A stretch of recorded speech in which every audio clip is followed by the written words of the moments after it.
Hello, this is Terry Arnold, and you're listening to the podcast TalkIBC, and I am especially excited about having Marc Miller here with us today. And I'm going to say, for full disclosure, Marc is my personal lymphedema physical therapist specialist. You could give the right title, but I just was reading your bio before we got started, and I noticed that you've got a lot more degrees behind your name than I realized. And I asked you, what do you like to be referred to? So tell them that answer you just gave me. I thought that was great. Technically, I am a doctor. I have my doctorate in physical therapy. I have a bachelor's of science degree in biology with a minor in classical humanities, which is a really fancy way of saying I used to speak Latin really, really well. But yeah, I typically only use my doctor title when I am either writing an article or I am reserving a hotel or a restaurant table or anything like that. So I love it. Yeah, I like to just be informal with my patients. It works best if we kind of meet on the same level. I don't want to be seen as, kind of on above them. One of the things that stuck with me was, a physical therapist should never be the sage on the stage. I shouldn't be the one just talking and just kind of expounding on things. I should be a guide on the side. I'm there to help you kind of through whatever journey you're going through. Well, I found that to be my experience with you, and that's why I mentioned that you are my personal therapist. But one of the reasons I wanted to bring you in is because of what is happening in the lymphedema world, and there's many number of things we're going to talk about.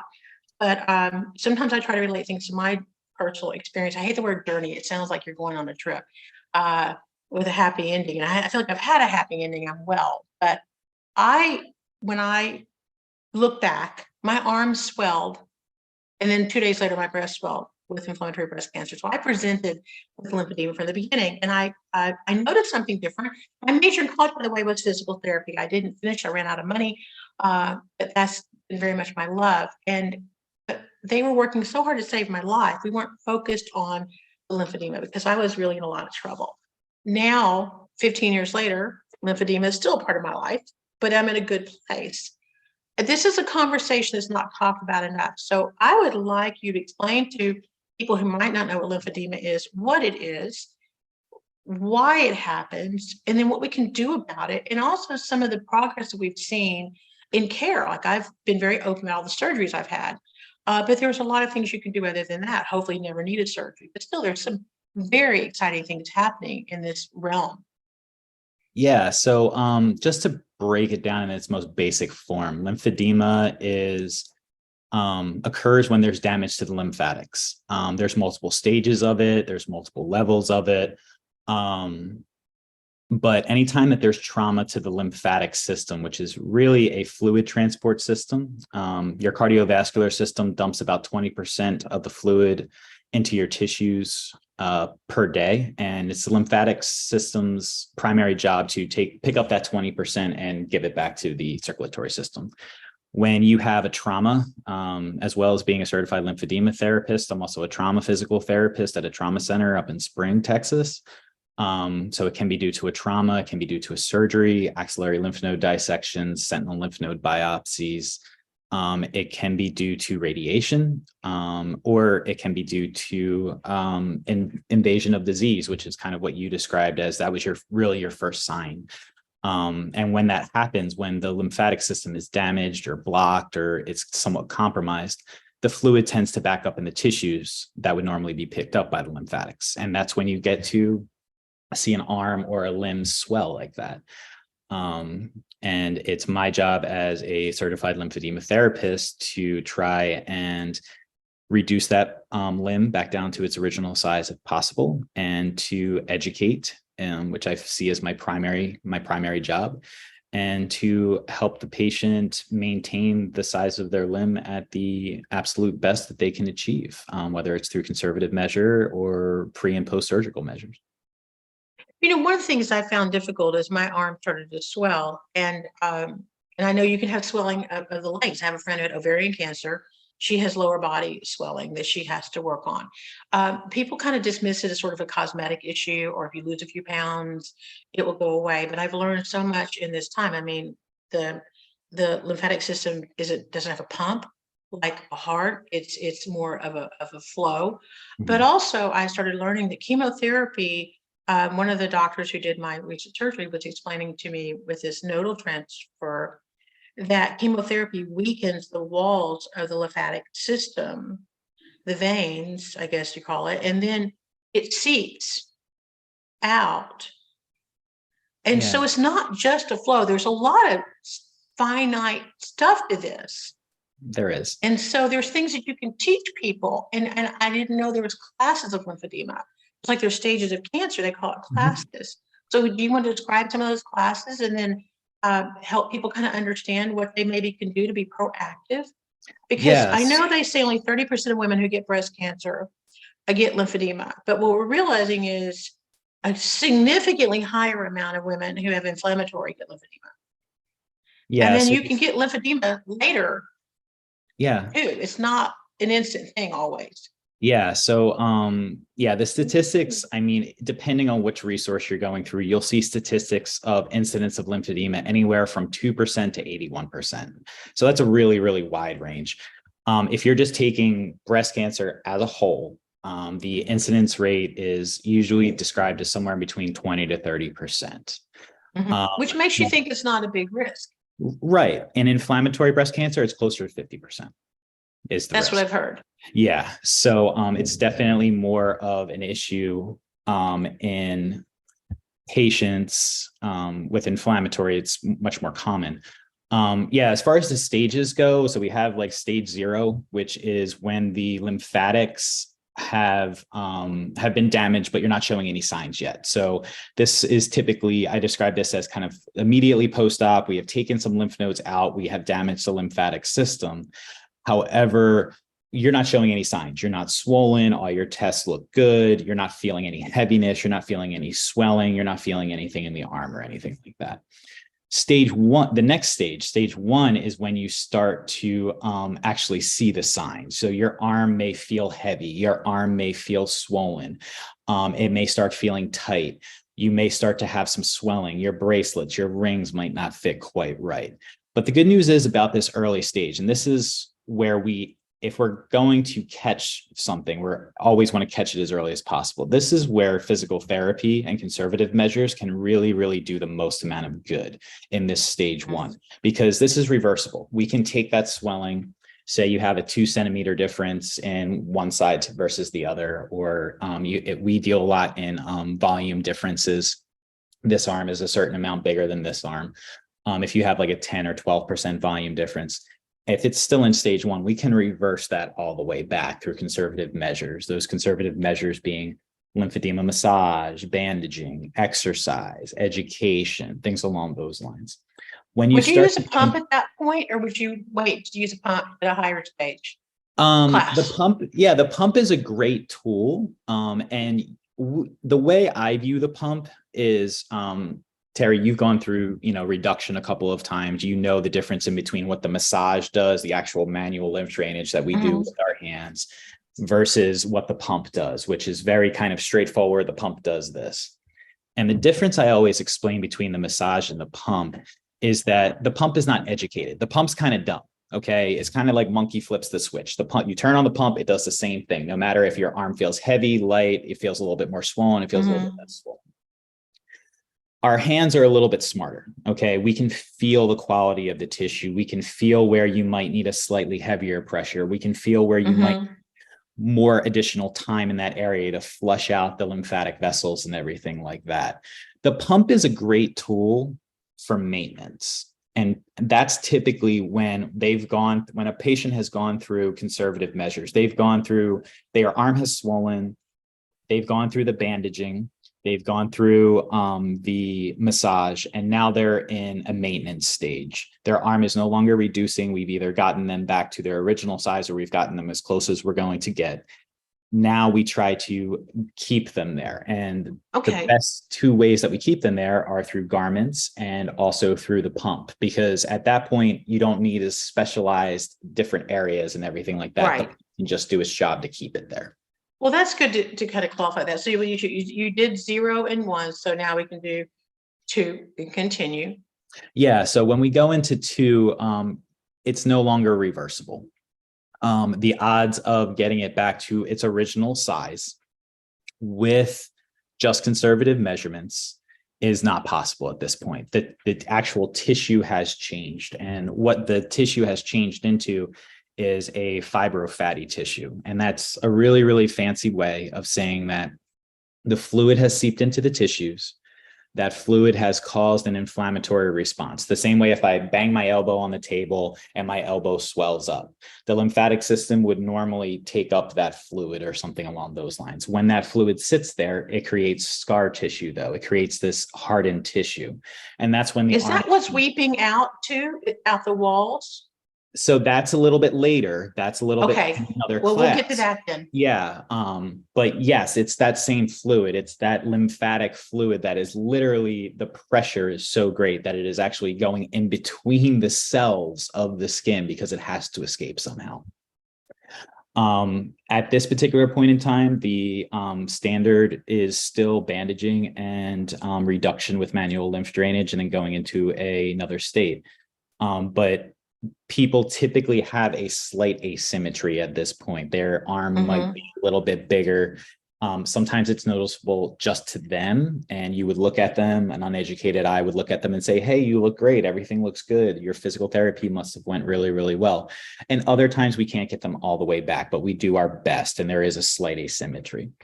As you go into the higher stages, you start to get more significant tissue changes. It's not resolvable.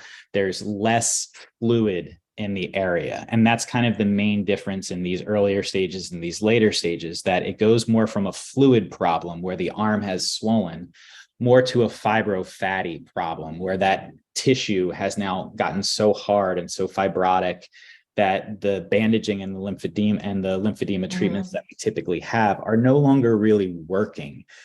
Because those management skills, the massage and the compression, the bandaging, those skills are meant to decrease fluid. When there's no fluid in there to decrease and it's just a hardened tissue at that particular point in time, that's really when surgery kind of comes into play.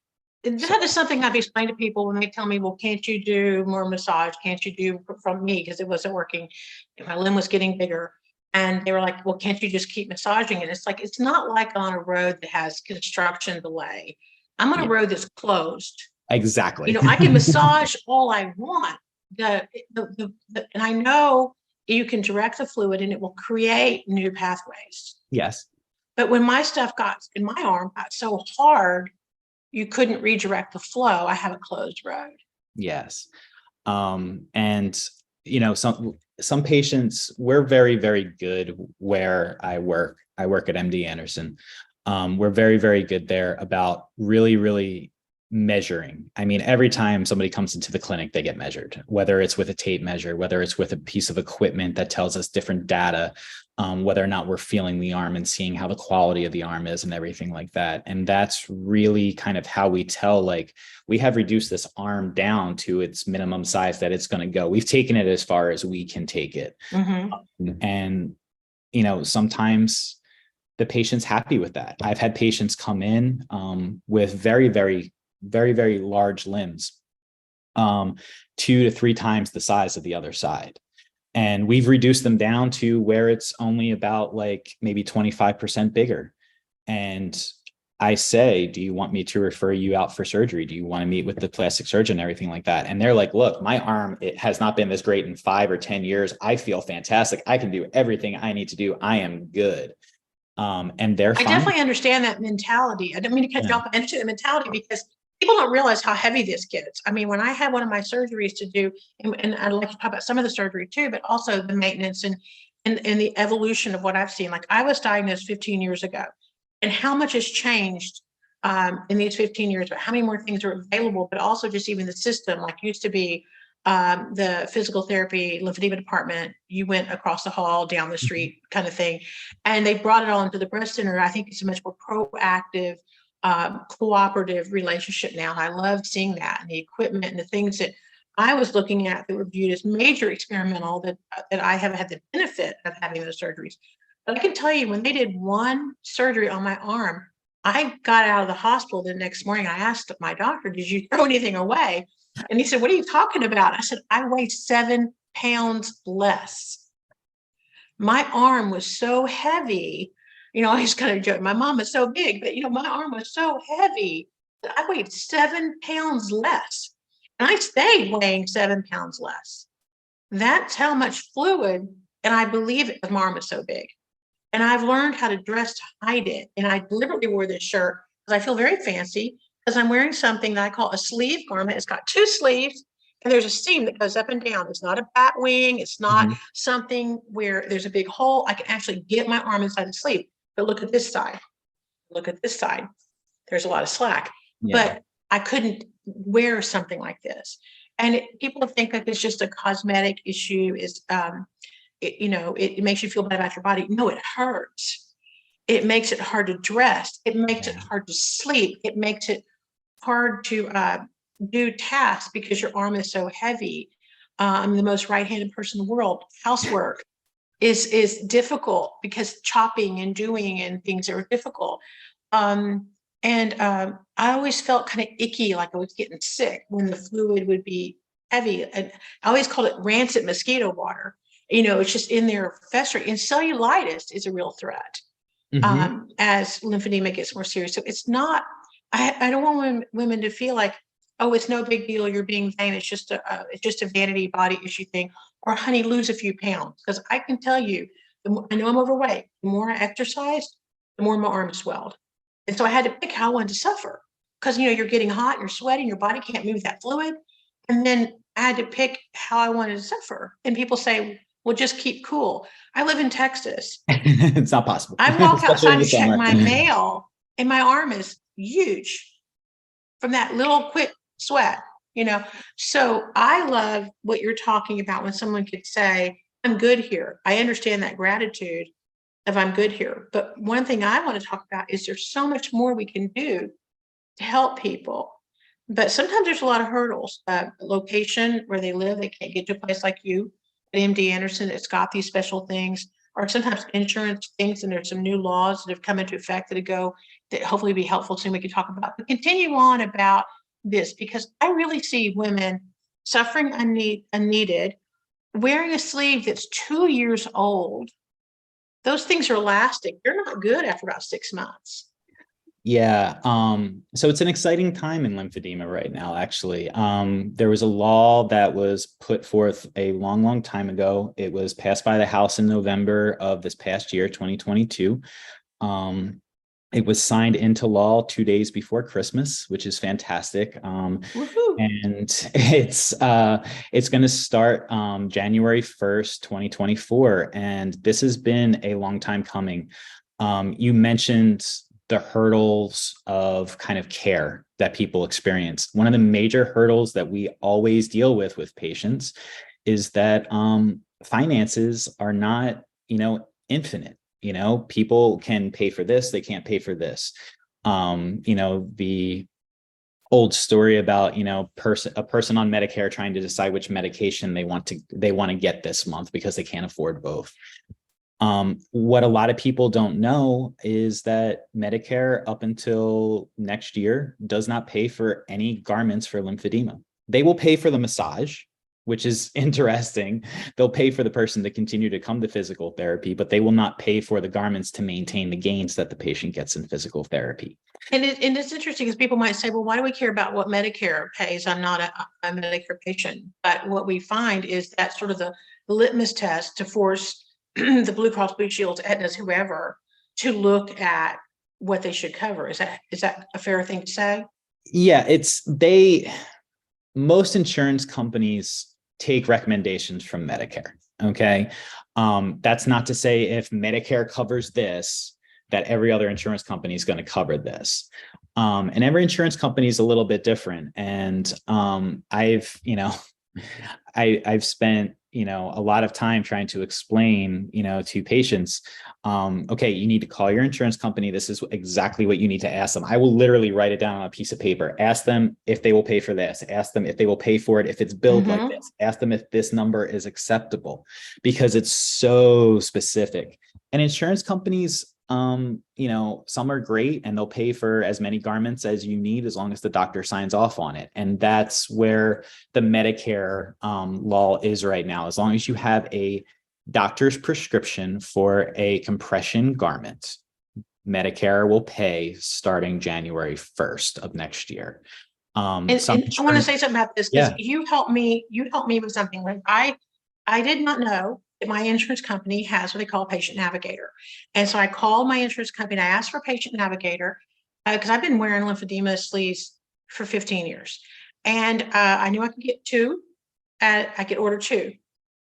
And so I need one to wear, one to wash, one to be drying because you can't dry them in the dryer and they take a long time to dry.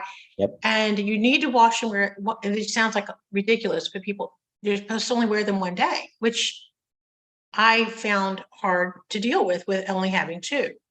And one of the reasons you don't want to wear it every day is all the skin, and you can correct me on this, but what I was told, the skin sloughs off from wearing this inside and it reduces the ability to squeeze down. And so I had more significant lymphedema, so I needed my garments to be washed a lot. Yeah. And a lot of people don't wash them very much. And I thought that was interesting, but you helped me a lot on something particular. You said, call your patient navigator. She said, yes, you can order two.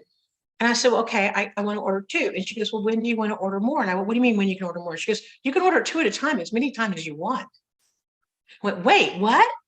Yeah. And that's She why goes, yeah, you can only order two. But you can order. So I ordered four. I ordered two and then called her 2 days later and ordered two more. So then I had one to wear, one to wash, and it can rotate because I find for myself, if I wear a garment, maybe it's because I'm a higher class, more than 6 months, I'm losing ground.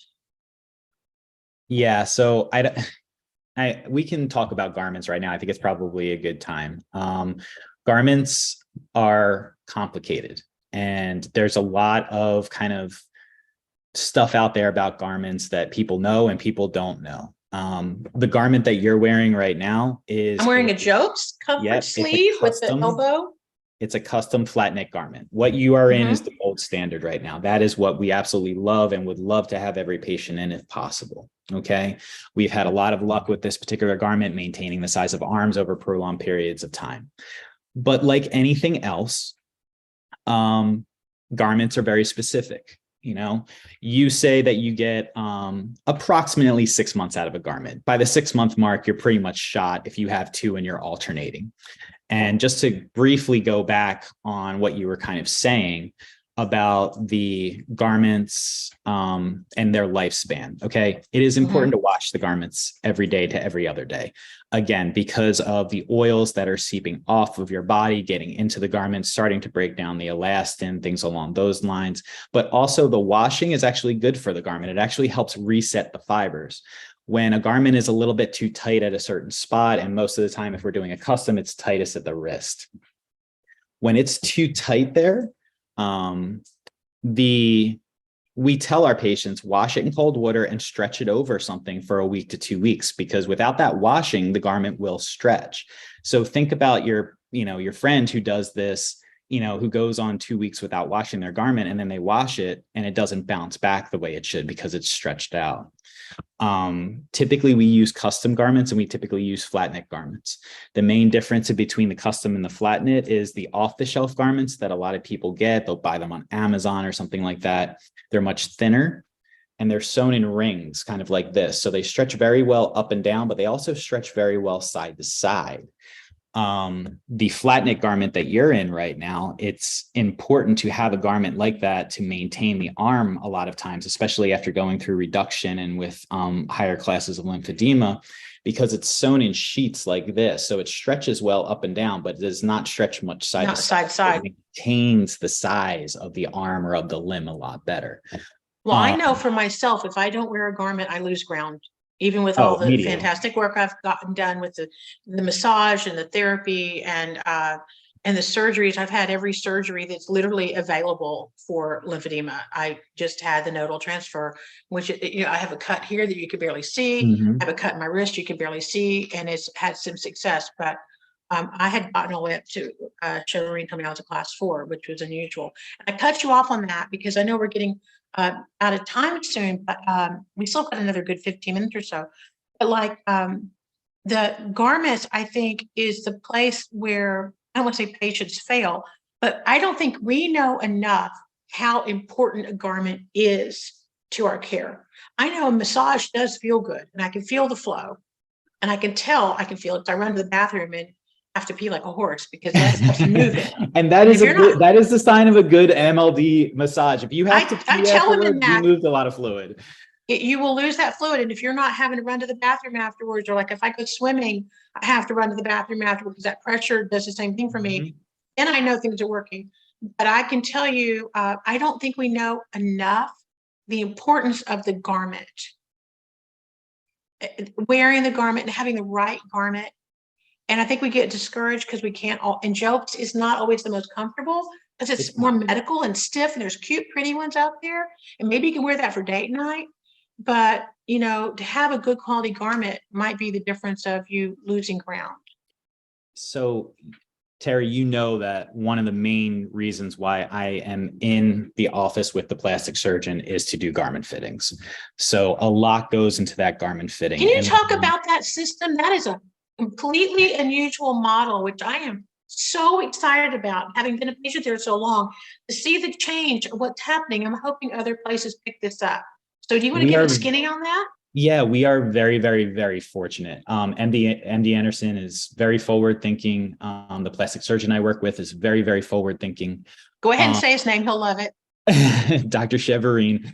And the interesting thing was when I first met him, we both came from smaller hospital systems. MD Anderson is obviously this huge system. You drive down to the med center, there's 18 buildings and 1,000 floors, and it's this huge system. We both came from smaller systems, and I always used to tell him, like, I used to have my surgeons' cell phone numbers. And if we needed something, I would just call and just say, hey, this patient's presenting this way. I think we need this. Can we do this? And they would be like, yep, the order will be in 5 minutes. Let me just put it in and everything's fine. And it was a very, very nice system. It worked very efficiently. And he worked in a system similar to that. And he has that set up in his clinic now, where he has the PA, he has the nurse, he has the plastic surgeon, he has the people doing the measurements, and he has a physical therapist in his clinic now too. All in that same little section. I love it. All in that same little 10 by 10 room, and we all go in there at the same time if possible. And we talk to the patient, and this does so much for the patient because number one, they're getting the same information. They're not getting told 2 or 3 different things by 2 or 3 different people. Everyone's on the same page as far as the professionals in the room. Everyone's hearing the same information. Everyone's getting the same answers to the same questions. And then we're all sitting down together and looking at one another, and we say, okay, well, I think that this might be the best course of action. I agree. Or why don't we try this one first and then we'll go to that course of action. And we all agree in front of that. And the patient can actually see the way that it should work and how all the pieces kind of fit together and everything like that. Well, I think it's really important. I'm going to interrupt for a minute because, like, I was told sometimes maybe I wasn't being compliant. This was not you, by the way, but I wasn't wearing my garment enough, or I wasn't doing enough self massage. I admit I don't do enough self massage, but I was going for as much massage as I could get. My insurance is pretty generous, but by the time I had to drive to the hospital, pay parking, go there, do that, it took up a good 4 hours, and I needed something every week, multiple times a week. And so even though my insurance covered certain things, there was still some burden of expense and time. I don't mean to be complaining because I'm grateful that I had both of those things, but still it was not manageable.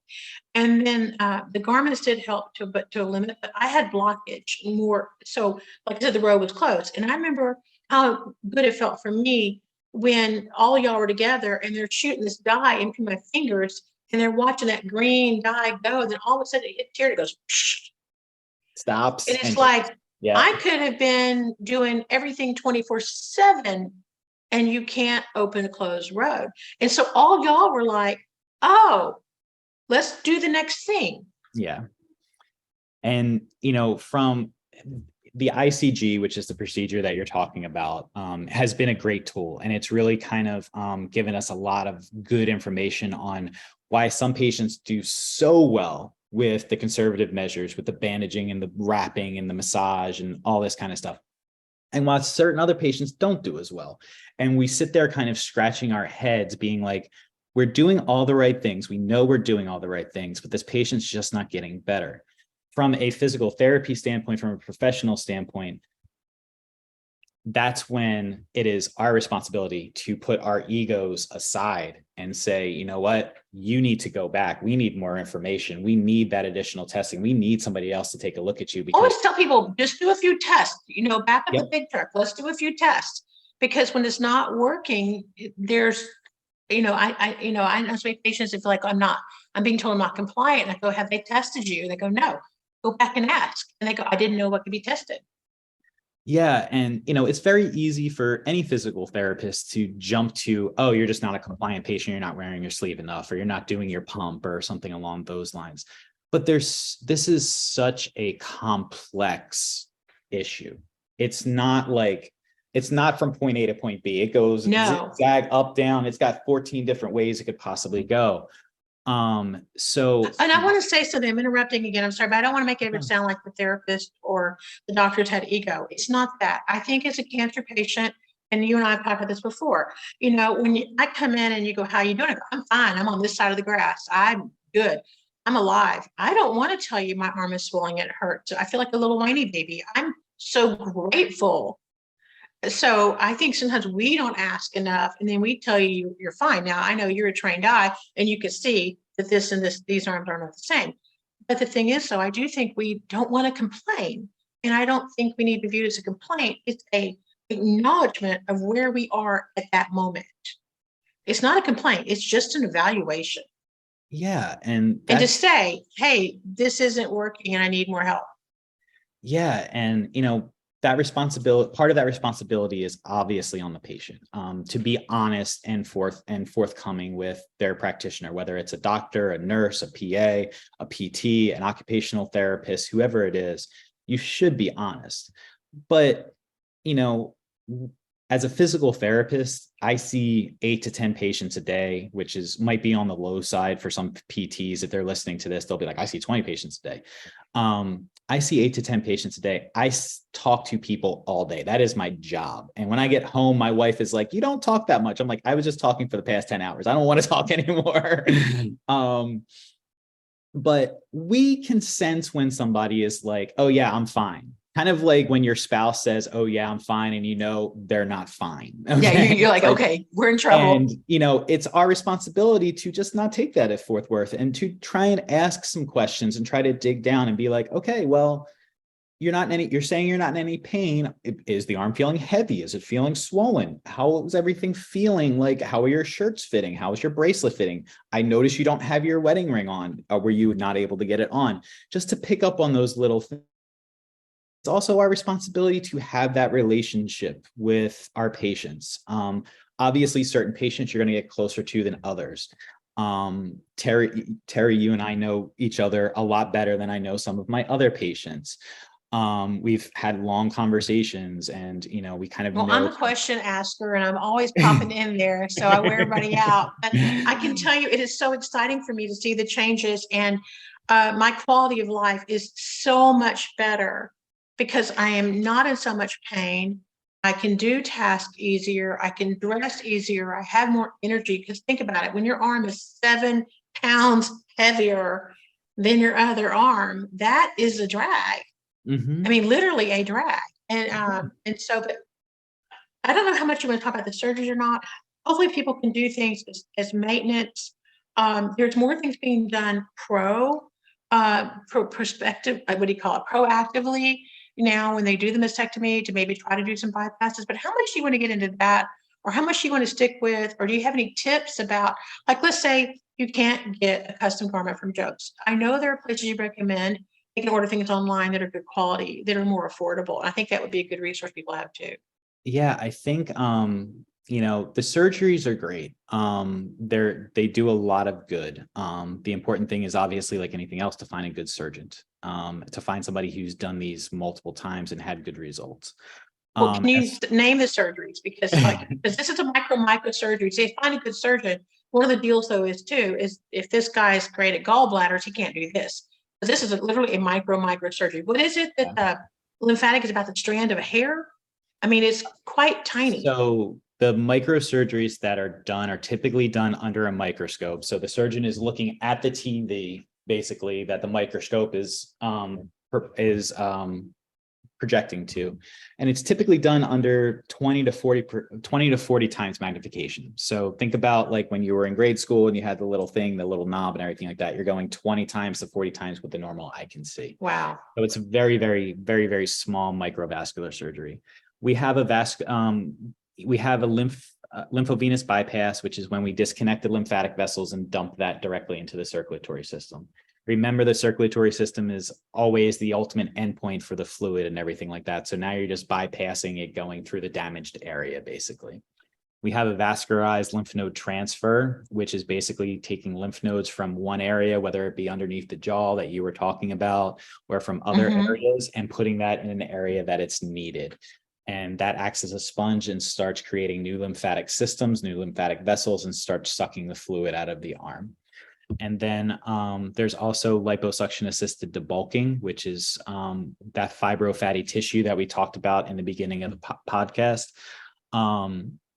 When that becomes really, really hard and really, really large, and they can't be taken out with bandaging or anything else, they can use special tools to remove that tissue physically and get it out of the arm, so the arm goes back more to its original size. So those are the three most common surgeries for lymphedema.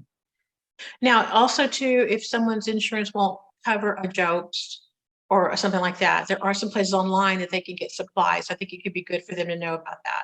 Yeah, so one of the number one, there are plenty of places, but one of the number one places that we typically forward our patients to are Compression Guru, and you can go there. They do not accept insurance. Everything is out of pocket, but the nice thing about them is if a trained physical therapist will send them measurements for a custom sleeve, they will call the vendor, get a quote, and then they will call the patient back with the quote. So they know what their upfront cost is going to be. And then once that quote is in, they can order as many or as few as they want off of those measurements. So now, I'm not trying to say this is a small number, but best I understand, those are about $100. My institution keeps me completely away from the financial side just because. Right. I think they're about 100, which obviously if you need 3 every 6 months, that can really add up. But the thing is, though, it could be something to at least be a way to get something. And then hopefully with the Lymphedema Care Act coming in now, there'll be more support. I think that lymphedema, I call it the dirty little secret of breast cancer, is something we don't talk about. To me, it's a little bit like failed reconstruction. There are certain things we just don't talk about enough. And I think we need to, because then we can make it better. Yeah. And it's kind of like a pendulum where before it was very kind of like, oh yeah, that's something that might happen, but it's not that big of a deal and everything like that. It was kind of poo-pooed at some point. And it's kind of swung back to the other side where patients come in and they are almost terrified of it now. They're like, I don't want that lymphedema thing. Don't let me get that. Oh, I know. I have women tell me they don't want to get surgery or radiation because they're worried about lymphedema. I said, well, first of all, let's work on saving your life. Yes. So let's work on saving your life. And then also, but we can be very proactive, because I've had women tell me they are so afraid of lymphedema, and I try to walk them through that. And I can see why they're scared, but I'm glad there's more conversation, more resources out, and attention is being brought to it. And that's where we're trying to move from the physical therapy point. That's where we're trying to move the practice. We're trying to follow our patients preoperatively if we can, postoperatively definitely, and then trying to follow up with them every 3 to 6 months, take their measurements and make sure that if this is starting to trend in a certain direction, we're catching it as early as possible, so they don't need this intensive therapy and it doesn't get out of hand, because it's like anything else. The farther it goes, the harder it is to kind of rein it back in. One of the things that I've done is I was snapping some pictures and doing some videos along the way just to kind of help me remember things. I like videos and pictures from my own memory because I feel my chemo brain a little bit, and it helps me. But I realized I'd taken quite a lot, and so I put them all together in a little chronologue. We're going to put it on the IBC Network website soon to help explain these things, and hopefully it will take away a little bit of fear. People will know what to ask for. I know that we're wrapping up on the time that you need to go. You've got lots of patients to see. What would be sort of a takeaway you want to give someone who's learning about lymphedema for the first time, or has been living with it for a long time, or where would you want to direct them? And by the way, we need more of you. So if anybody's going to school to get into physical therapy, we do not have enough lymphedema specialists. I promise you, you will get a job, right? Yeah, but There's not enough. If you will get a job as a physical therapist, and if you're certified in lymphedema, you will have job security. Yes, because there are not enough of you guys. There are websites you can go to where you put in your zip code and you type in lymphedema specialist, and you might not find somebody within 60 50 to miles. 100 miles. Yeah, absolutely. It's not uncommon. So plug for some good schooling. What would you want to have be sort of a wrap up message for people? Or are there any websites you want to direct them to learn more? Do you have some favorite tips? If I could tell all of my patients one thing, it is be an advocate for yourself and don't stop asking questions until you fully comprehend what is being said. That is the most important thing, because I can explain things 6 different ways. And if you don't get any of those 6 ways, I need to explain it a 7th, because you really, really need to understand what's going on to understand what you need to do next. Anybody who's getting any surgery or anything along those lines, highly recommend you follow up with a certified lymphedema therapist. There's 2 websites that I would recommend. ACOLS is ACOLS. That's one of the credentialing bodies. They have a database of nationwide of who is certified through them. And then CLT LANA is another one. They're another certifying body. So both of those websites, you can Google those. It'll take you, one of the top results will be find a therapist, and you'll be able to find a therapist that way. As far as the lymphedema is concerned, like I said, it's kind of been a pendulum to kind of pull it back in. It is something that can be managed, and it is something that can be maintained and improved. So don't think it's the be all and end all.